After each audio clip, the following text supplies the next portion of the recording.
Good morning.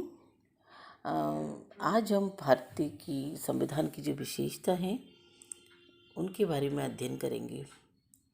पिछले अध्याय जो क्लास थी उसमें हमने जो भारत के संविधान की कुछ विशेषताएं थी, जैसे कि धर्मनिरपेक्षता, समाजवादी राज्य, जनता के अंदर जो लोकप्रिय संप्रभुता है उसका निहित होना, भारतीय संविधान का निर्मित, लिखित एवं व्यापक होना आदि विशेषताओं के बारे में बताया था।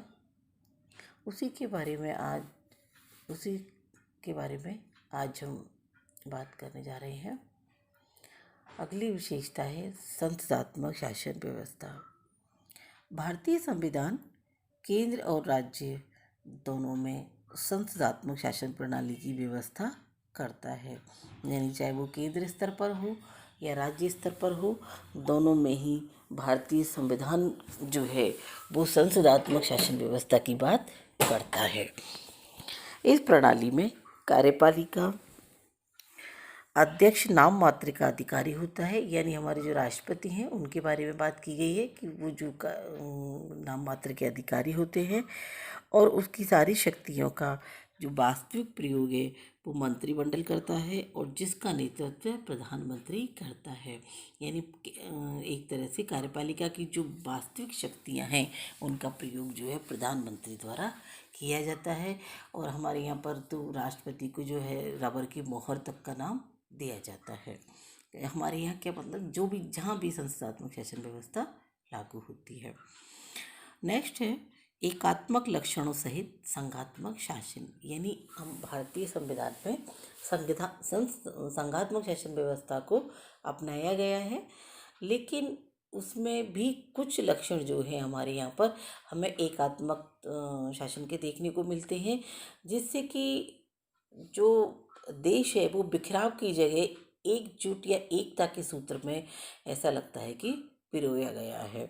जैसे भारतीय संविधान का निर्मित, लिखित एवं कठोर स्वरूप संविधान की सर्वोच्चता, प्रशासनिक शक्तियों को केंद्र राज्य में बंटवारा, स्वतंत्र न्यायपालिका, द्विसदनात्मक व्यवस्था आदि तत्व भारतीय संविधान को संघात्मक राज्य बनाते हैं।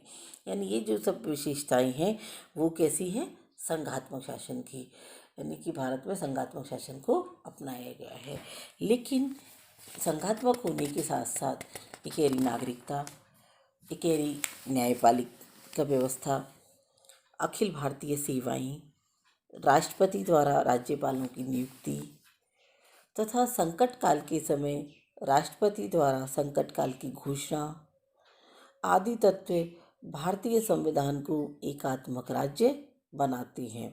यानी कि हमने देखा कि जहाँ हमारे यहाँ कुछ संघात्मक शासन की व्यवस्थाएं हैं, वहीं एकात्मक शासन की व्यवस्थाएं भी हमारे यहाँ विद्यमान हैं, जो कि देश को एकात्मकता की ओर लेकर के जाते हैं। संकट काल के समय जो राष्ट्रपति है वो जो पूरे देश में या किसी राज्य विशेष में संकट काल की घोषणा करता है, तो इसके माध्यम से क्या होता है कि जो राज्य हैं या प्रदेश हैं उनके ऊपर पूरी तरह से जो केंद्र सरकार है उसका दबाव बना रहता है। डॉक्टर हियरे जो हैं इसे अर्ध संघात्मक राज्य की संज्ञा देते हैं। वो ये मानते हैं डॉक्टर हियरे कि हमारे देश में पूरी तरह संघात्मक व्यवस्था नहीं है, बल्कि अर्ध संघात्मक शासन व्यवस्था विद्यमान है। अगला है मौलिक अधिकार व मूल कर्तव्य। यहाँ हमारा भारतीय संविधान जो है वो मौलिक अधिकारों की बात करता है कि हमारी जो जनता है उसको कुछ मौलिक अधिकार दिए गए हैं, मूल अधिकार या मानव अधिकार दिए गए हैं। तो वहीं वो कुछ मूल कर्तव्यों की बात भी करते हैं, क्योंकि जब हमें अधिकार मिलते हैं तो उनके साथ साथ कुछ कर्तव्य भी निहित होते हैं, तभी जो हमारे अधिकार हैं वो सार्थक रूप से साकार हो पाते हैं। क्योंकि जैसे कि तुम लोगों को भी हम बताते हैं कि जहाँ तुम्हारे कॉलेज में कुछ राइट्स हैं, वहीं तुम्हारे कॉलेज के लिए कुछ कर्तव्य भी होते हैं, तुम्हारी कुछ ड्यूटीज भी हैं कि और कॉलेज प्रशासन तो आपसे अपेक्षा भी रखता है कि आप उन अपने कर्तव्यों की पूर्ति करें। इस तरह से आप अपने अधिकारों की पूर्ति चाहते हैं, उसी तरह से कॉलेज प्रशासन भी आपसे कुछ मानव जो कुछ कर्तव्य हैं आपके, उनको चाहते हैं। तो इसी तरह से मौलिक अधिकारों के साथ साथ मौलिक कर्तव्य भी जुड़े हुए हैं। अमेरिका और आयरलैंड के संविधान की भांति भारतीय संविधान भी अपने नागरिकों को मूल अधिकार प्रदान करता है। मौलिक अधिकारों का आशय नागरिकों को प्रदान किए गए ऐसे अधिकार और स्वतंत्रताओं से है जिन्हें राज्य तथा सरकार के विरुद्ध भी लागू किया जा सकता है।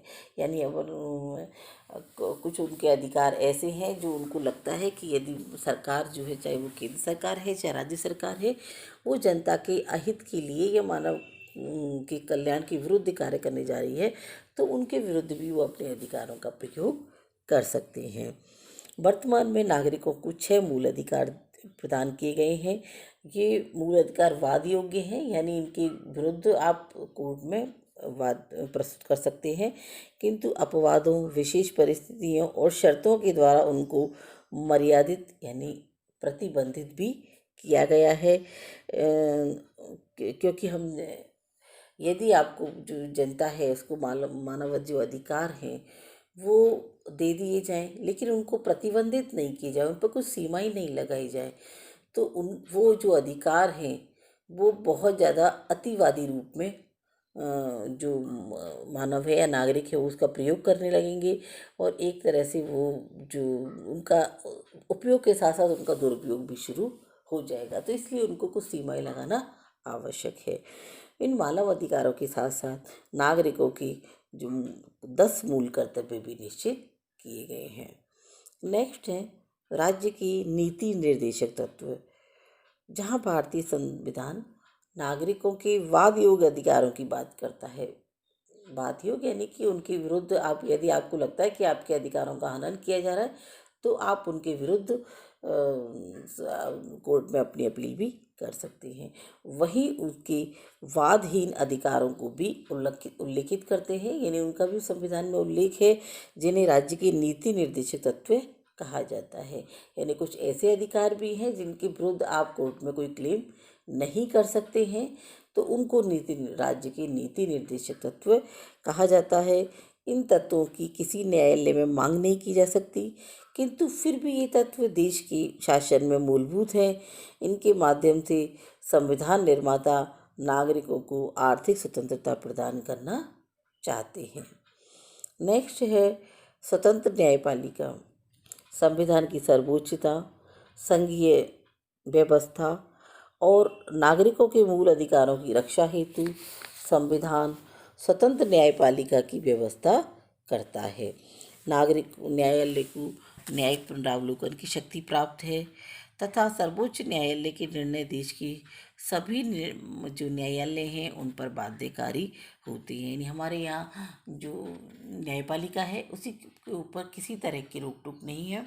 वो जो भी अपना डिसीजन देते हैं वो बिना किसी दबाव के, बिना किसी नियंत्रण के अपनी मर्जी से देते हैं, और जो कि निष्पक्ष डिसीजन उनके होते हैं। न्यायालय को हमारे यहाँ न्यायिक पुनरावलोकन की शक्ति भी प्राप्त है। न्यायिक पुनरावलोकन की शक्ति के माध्यम से यदि न्यायालय को ये लगता है कि संविधान की जो व्याख्या की गई है या संविधान में जो भी नियम या कानून बनाए गए हैं वो वैध नहीं है या अवैध तरीके से संविधान में कोई भी नया कानून निर्मित किया गया है, या पुराने जो भी कानून है वो संविधान की जो जनता के अहित के लिए हैं या अवैध रूप से कुछ कानून बनाए गए हैं जो लीगली नहीं है, तो उन कानूनों को जो सर्वोच्च न्यायालय है उन पर प्रतिबंध लगा सकता है या उनको खारिज कर सकता है। तो ये जो न्यायालय की शक्ति है ये जो है न्यायिक पुनरावलोकन की शक्ति कही जाती है। तो इस न्यायिक पुनरावलोकन की शक्ति के माध्यम से जो हमारी न्यायपालिका है उसको एक विशेष शक्ति प्राप्त है। अगला है इकहरी नागरिकता। भारतीय संविधान द्वारा संघात्मक शासन की स्थापना की गई है, किंतु उसने संघ और राज्यों के नागरिकों को दोहरी नागरिकता नहीं दी है। यानी राजस्थान के जो नागरिक हैं वो राजस्थान के तो हैं, लेकिन साथ साथ वो भारतीय भी हैं। जहाँ भी कहीं उनको उनसे पूछा जाएगा कि आप भारत के नागरिक हो या राजस्थान के, तो वो दोनों के ही कहेगा कि हम भारतीय हैं। हर नागरिक ही कहेगा कि हम भारतीय हैं। लेकिन उनको एक ये नागरिकता नहीं दी है कि आप केवल राजस्थान के हो, आप भारत के नागरिक नहीं हो। तो उनको दोहरी नागरिकता नहीं है, बल्कि राष्ट्रीय एकता की आवश्यकताओं को अनुभव करते हुए इकहरी नागरिकता की व्यवस्था की गई है। तो ये सारी जो व्यवस्थाएं हैं, इसमें अगला है लोक कल्याणकारी राज्य। भारतीय संविधान भारत में पुलिस की नहीं, बल्कि लोक कल्याणकारी राज्य की स्थापना करता है।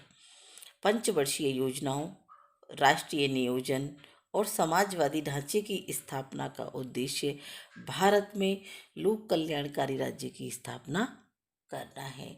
यानी कि लोक कल्याणकारी यानी जनता के हित के लिए जो भी कार्य किए जाते हैं सरकार के, वो जनता के हित को ध्यान में रख करके किए जाते हैं।